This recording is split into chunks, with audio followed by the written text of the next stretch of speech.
to the wall for another week on this truly momentous day as the world came together as one to say goodbye to one of the all-time greats, Michael Jackson. And what an amazing memorial service it was. 20,000 people packed into the Staples Centre, another 6,500 at a nearby theatre, a live television feed to billions, and to think that the whole thing was organised by Simplicity Funerals. Yes. They do a fantastic job. Very discreet, aren't they? Yes. Very tasteful. And there were some amazing performances at this service by the likes of Stevie Wonder, Mariah Carey. But look, I wasn't totally sold on the new look Jackson 5. Yeah, I'm not sure filmmaker Peter Jackson was the best Jackson to replace Michael Jackson. I don't... No, but look, otherwise the whole service was an extremely fitting tribute as mourners remembered Michael by wearing the traditional black and then slowly changing into white. But I thought Jackson's immediate family, they lowered the tone a little bit, don't you think? I mean, particularly, it was very unfortunate when Janet Jackson had yet another wardrobe malfunction during the eulogy. What is it with the Jacksons? What is it? I mean, they're cursed, aren't they? But just before the memorial, I don't know if you saw this, there was a revealing piece of footage on CNN suggesting that the ghost of Michael Jackson is now haunting Neverland. Yeah, he liked his privacy. When the doors were open, you know, it was okay, but when he locked, he wanted his privacy. He had his privacy. This is one of the bathrooms.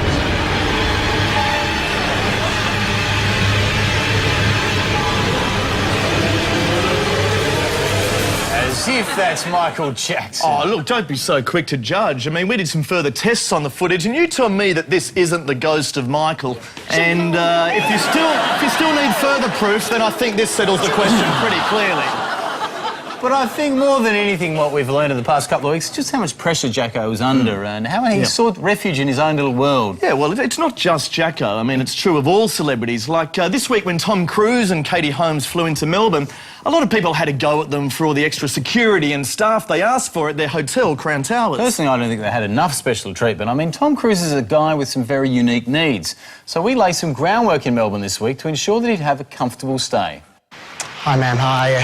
I'm from the advanced party preparation for Tom Cruise. I was wondering if I could ask you to observe a few courtesies while Tom's staying. Yeah. If you could put that in his room. Oh, I'm so sorry. No, I can't. It's very important that he thinks that everyone in Australia watches Battlefield Earth. I'm so sorry. I don't understand what you need me to do.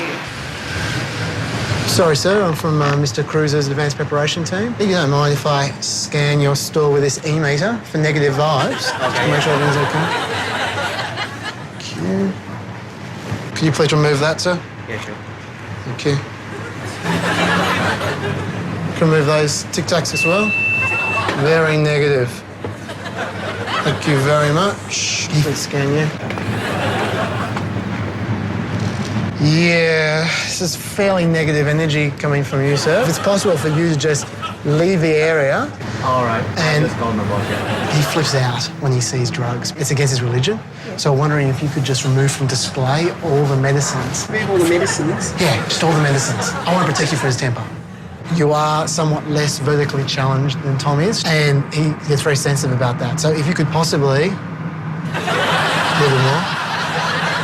Could get on your knees. That's better. That's great. That's fantastic. Now, he could be here any second. So if you could just stay like that until Tom Cruise arrives, and do not mention Vanilla Sky, OK? Thanks a lot. Thanks.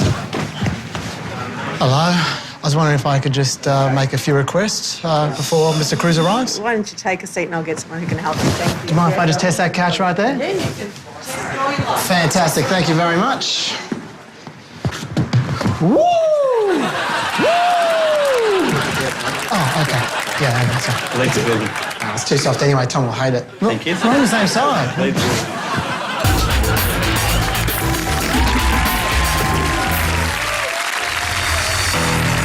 This week on Catalyst, could guide dogs for the blind soon become a thing of the past? Scientists in Queensland have been training these giant guide tortoises with startling results. We found these tortoises to be remarkably responsive. Their slower pace makes them a much safer option for the handler, although at times in traffic, they have proven a little too slow. So will Slow and Steady once again win the race? Like I've got the tortoise. I've been really pleased and happy since switching to the tortoise. A friend of mine also briefly tried a guide porpoise, which by all accounts was a little less successful. That's Blind Faith, Thursday night on Catalyst on ABC.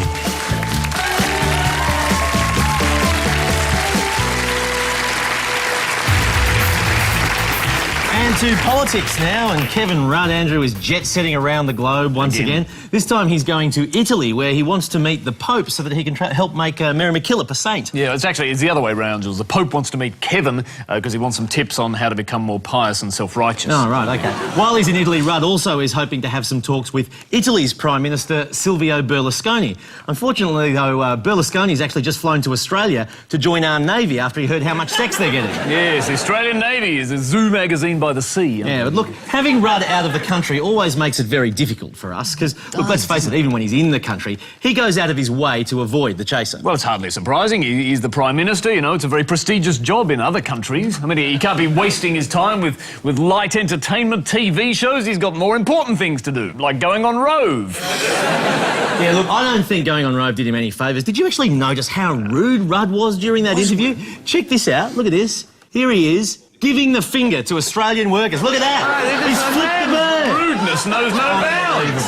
And I'll tell you what, in that same interview, he kept trying to deflect the Utegate scandal by saying that there were much more important issues like the global recession. Yeah, well, he loves the global... He adores the recession, doesn't it? It gives him an excuse for everything. Oh, absolutely. I've even whipped up this guidebook to help the Labor Party blame everything on the global financial crisis, you know? Not just embarrassing economic stuff like the massive budget deficit, but, you know, other embarrassing stuff like Belinda Neal's anger, you can blame that on the GFC, Peter Garrett's whole political career, you can even blame the GFC for Mike Kelly's porno moustache. That's very good. I think, Jules, you should give a copy of that book to Kevin. I'll tell you what, easier said than done, mate.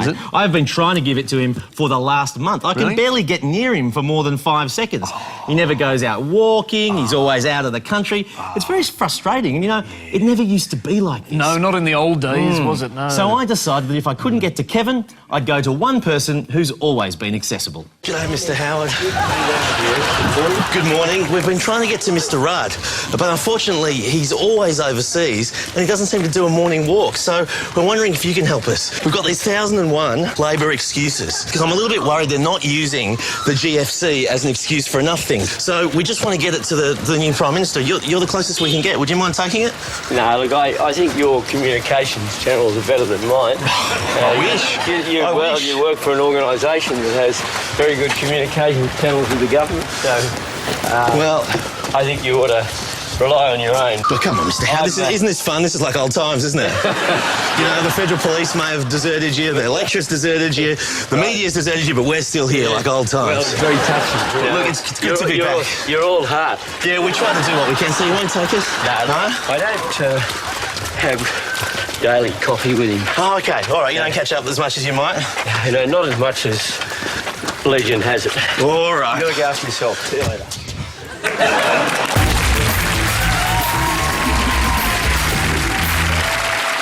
To religious issues now, and over the past few years I have loved following the Christian ministry Catch the Fire, and in particular their president Danny Nalliah. Yeah, he's a Family First candidate, and he caused a massive controversy when he said that Australia's drought was caused, amongst other things, by abortion, divorce and homosexuality. Yes. Now, he's obsessed with abortion, is our Danny. You might remember during the tragic Victorian bushfires earlier this year, Nalliah was the guy who came out saying the bushfires were God's way of punishing Victoria for its abortion laws. Yes, God visited Danny in a dream telling him that the fires would hit Victoria, and this dream was back in October, 4 whole months before the fires happened. I mean, if only we'd listened to him at the time. I know, the guy's got the gift, the amazing ability to dream of future disasters. We should be working with him, not against him. So I thought I'd pay him a visit to get the scoop on his latest dreams. Hey, Danny, I was just wondering if you had any dreams recently that we should know about? Any dreams of natural disasters? Nothing in particular. Nothing in particular? No volcanoes or earthquakes or anything like that? We just want to warn people, that's all, or if there's anything we should know about. No. Nothing at all? No. OK, all right. Sorry to bother you so late. Thanks. Hello, Danny. If you're having trouble dreaming, I've got some sleeping pills for you here, mate. Don't worry, I'll keep on waking you up, so you will be able to tell us what you dream. Hey, mate. Get it down. How do you think Danny's trying to dream? dream. Any dreams now, Danny? How about now, mate? Any dreams now? How about now? Any kind of disaster at all, Danny, droughts, floods, mist or fog or something. You woke up, Danny. I'll leave this dream catcher here for you, just in case you're dreaming real good disaster dreams. Please just dream them towards the dream catcher if you can. Hey, Pastor Danny, how are you? I'm not sure you remember me. I was outside your place before with the megaphone. I was just wondering if you had any update on the dreams at all. You don't need the speaker. You can talk to me. I'm not there. Sorry, it's force of habit. Have you had any update of the dreams? Well, I have not got any after that. Because you have an amazing gift. I don't want you to hold on to it. You're like David Beckham, except he's probably a little less homophobic than you. But apart from that, you're exactly the same. You had a pretty nasty joke the other day. I mean, it's good to make fun, but Did you dream that one was coming? No, I didn't. No, it was a bit of a disaster. I would have told you then. Well, have you dreamt of any other jokes that we might be doing that might be disastrous? Nothing else. If I do get, I'll give you a call, mate. Dear ABC, I wish to complain about you always making fun of Christians. Why don't you have a go at Jews for a change? No one's ever persecuted them. What a waste of taxpayers' money. Philip Harley, Adelaide.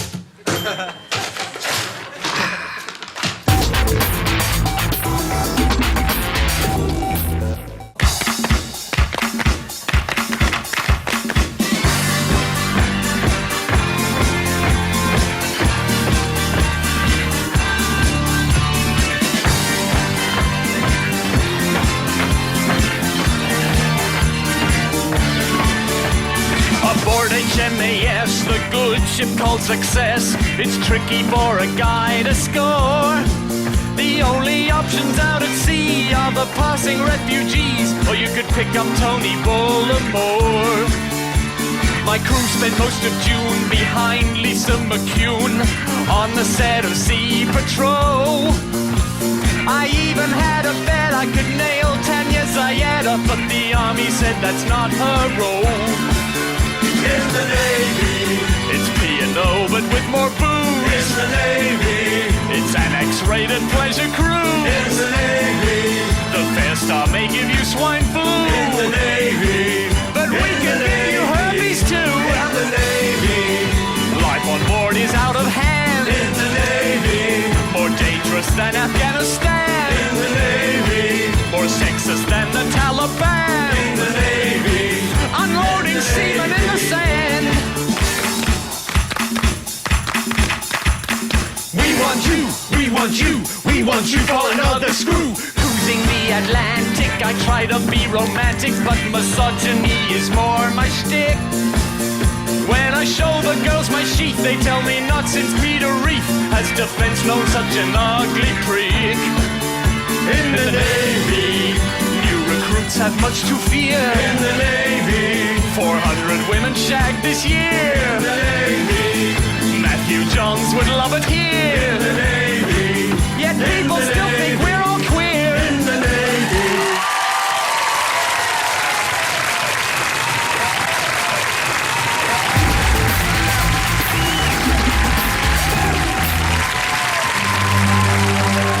In December 2007, a team of leading psychologists embarked on one of the most important experiments ever undertaken. Dubbed the Azan Project, the team spent a year monitoring a man known to them only as Azan the Israeli to gain a better understanding of Israeli military behavior. We chose Azan at random from the ranks of the Israeli military and studied him non-stop for 12 months to find out whether or not it's true that they have a tendency to violently overreact. Within just weeks, the research team made some startling observations. Filming the soldier in a communal shower, they noticed that when he was flicked by a wet towel, he responded by fatally shooting not only the towel flicker, but at least a dozen innocent people who had nothing to do with the dispute. And it was a similar pattern of behavior when we observed him in his home. He had real trouble with the neighboring residents. They provoked him by spraying a hose over the fence, and he immediately responded with a water cannon. Erecting a wall between the two properties, Azan was still troubled when the neighbour's dog defecated on his nature strip, and his response again demonstrated a disposition towards over-the-top violence. the dog's funeral, a similar attack. At the end of our research, we concluded that the Israeli soldier was able to function quite normally in society, so long as he was never provoked. But God help you if you ever made a dig at his disproportionate responses.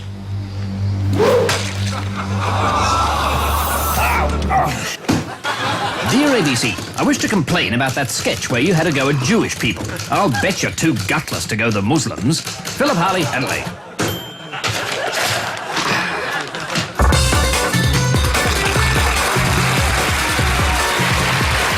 Welcome to Middle East TV, a new segment where we take a look at some of the more extremist programs from Arab nations. Yes, here in Australia we rarely ever see any TV from that region, which is a shame because there's a whole world of entertainment out there that we're missing out on. Oh yeah, I mean, people say the King of Pop is dead. Rubbish! In Egypt, the King of Pop is very much alive and performing topical songs on daytime TV.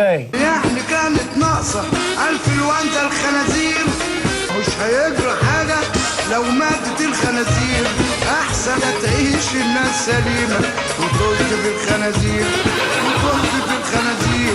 Hello, ladies. But look, Egypt's talk shows aren't just a platform to mouth off about pigs. They also give an important voice to some of the country's more marginalised groups. Yeah, groups such as, for instance, oh, I swear this is true, by the way, the Egyptian Unique Moustache Association. True. The Egyptian Unique Moustache Association? Yes. I mean, just how unique can a moustache be? أنا شخصيتي بتفرض على اللي قدامي يكون محترم. بتحترموا الشنبات عموما مهما كان حجمها طولها عرضها. طبعا. على فكرة أنا بحترم شنب هتلر ده لأنه ذل، يعني أقول لك ذل مين؟ ذل أتعس طائفة في العالم. يعني اللي غلبت الدنيا كلها هو اللي غلبهم بشنبه ال11 ده. Yes. We forgot to mention another key feature of Arab TV. They're not so keen on the Jews. What? Chris, that is a massive generalisation. Sure, you get some hotheads like those moustache guys, but it's not just the Jews that they don't like. It's also the Americans who associate with Jews. Yes. According to some clerics, all American products are helping the Israeli cause. انتوا عارفين كلمة بيبسي دي؟ بيبسي PEPSI خدوا أول حرف من كل كلمة pay every saving إسرائيل خدوه وكتبوا منه كلمة بيبسي. وأنا لا أتكلم عن بيبسي بالذات، ده بيبسي وكوكاكولا كذلك وكله. Oh yeah, all of them. They're all in on it. And I noticed, Chaz, he didn't say what Coca-Cola stands for. That's true. But I'm guessing it might be, couldn't obviously create a conspiracy offering lame acronym. It's very, very damning stuff, Chris. But these clerics, they're not just attacking icy cold drinks. No, they're going after America's hot drinks as well. ستاربكس والشعار اللي احنا شفناه ديا، البنت دهيت دي الملكة إستر، والملكة دي ملكة اليهود. عاوزين ستاربكس تتقفل في كل البلاد العربية. We want Starbucks to be shut down too, but just because it tastes shit. No, Starbucks must be absolutely livid that someone's finally decoded their Zionist logo. Debunked. Because they've been trying so hard to cover it up. If you look at some of their earlier, less subtle logo designs, like this one. Yeah, and this one was fooling no one. And God help them if they ever work out the McDonald's golden arches are actually just 1/3 of an upside-down Jewish menorah. Perhaps the most disturbing aspect of some of these programs is how they sometimes co-opt children to spread their dodgy propaganda. Check out this Saudi cleric on the cable network Al Jazeera. نعم؟ اسم بابا ايش؟ اسمك الأول ايش؟ عمر أحسنت. كم عمرك يا عمر؟ 8. والحين ايش يسوون في اخواننا؟ يقتلون اخواننا المسلمين. طيب انت تدعو عليهم ايش تقول؟ يا رب ايش؟ رب دمر اليهود. دمر اليهود، احسنت. وانصر من؟ انصر مين؟ بتروح معي السعودية؟ تسافر معي؟ Do you want to come with me to Saudi Arabia? I can't tell if he's a pedagogue or a pedophile. Now, Omar there was 8 years old, but in Iran, they like to get the hate happening at a much younger age, as shown by this completely impartial news report about an anti-Israel protest. اسم بچه‌تون چیه؟ چند سالشه؟ 1 سالشه. برای چی با خودت آوردی اینجا؟ آوردمش که از همین الان نفرت از اسرائیل تو خونش بریزن. باریکلا. Well, Well done, well done. A round of applause for that very thoughtful father. Father of the year. But I think to complete that toddler's education, what his dad really needs to give him is one of these. And that's been this week's window into extremist Middle East TV. Dear ABC, you only ever seem to make fun of Christians, Jews and Muslims. Why don't you attack those vicious Hindus for a change? Philip Harley, Adelaide. Now, tonight, obviously, a big night for cricket fans. The latest Ashes series gets underway between England and Australia. So for those of you who are interested in the results, You should be watching SBS right now. Yeah, true. But look, stay with us because we can get you all the latest. In fact, the latest just in news that England won the toss and elected to play Bangladesh instead. Probably that's smart captaincy from Strauss. But look, it's not going to be the same this Ashes series, is it? I mean, first of all, Warning isn't playing, but even more unusually for an Ashes series, he's spending time with his wife instead. Unbelievable. Just not cricket. You know, the thing that gets me about the Ashes, though, is that even when we beat England, they get to keep the trophy. Here's the trophy here, little urn, supposedly named after the ashes that were burnt when Australia beat England for the first time in 1882. Look, I mean, it's held up as the ultimate symbol of the game, of course, but I mean, if England really wants to just hang on to this urn, then shouldn't we at least make a more apt design for the trophy? Hello, sir. Got a delivery for the president of the club. Mr. Upwood, isn't it? Yes. Where's it? I've got a delivery from the Australian Cricket Board. They realise you guys need a bigger urn for all the times that Australia's beaten England in the Ashes, so got you a slightly bigger urn. Yeah, right, because, I mean, every time we burn the bales... Yeah, right, we're going to take it over here? All right, we've put 2009 on as well, because, you know, no point being unrealistic. Yeah? So... any chance we can just put it in the long room? I've also got to do a pickup, if that's all right. I need to pick up the original urn. We've won it so many times, we actually want to take it home now. Any chance of that? Yeah. No? Get security to take you out. Sure, OK. Well, I hope the security's got better defences than your batsmen.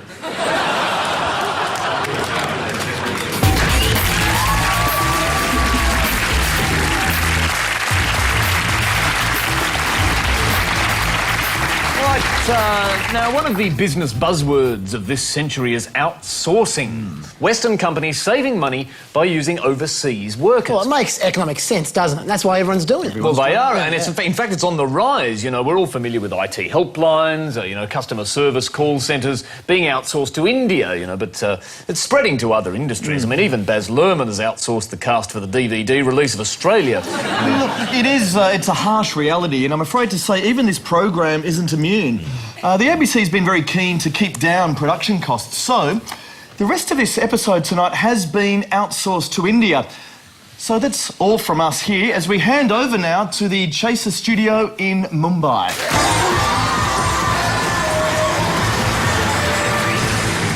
Thank you very, very much indeed. Now, gentlemen, I don't know if you're aware, but I'm extremely fond of dining out. Dining out, Chris?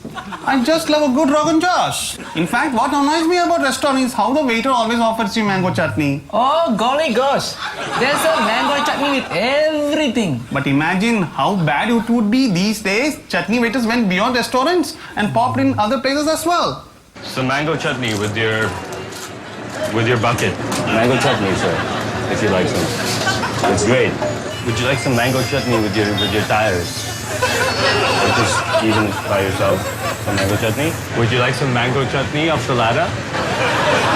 No mango chutney of salada? Some mango chutney with your googly? Some mango chutney, sir. Some mango chutney. Whoa, no, I don't. Some mango chutney with your shotgun. Your shotgun and the mango chutney? All right.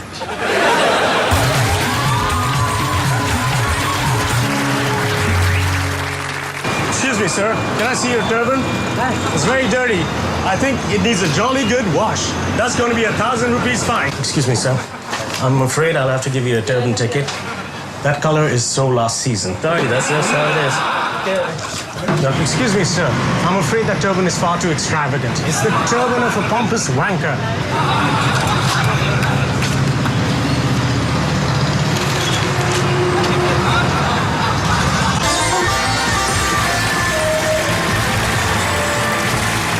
Well, we are extremely sorry, but that is all we have time for. And remember, you can download tonight's episode from abc.net.in. Namaste.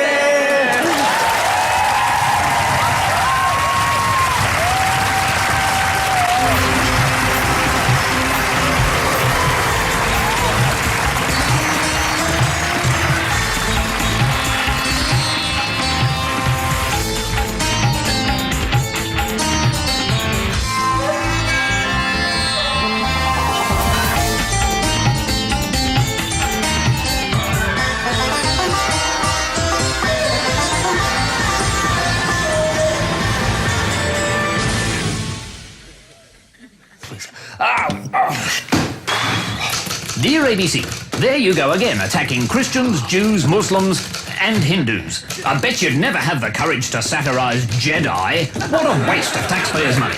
Philip Harley, Adelaide.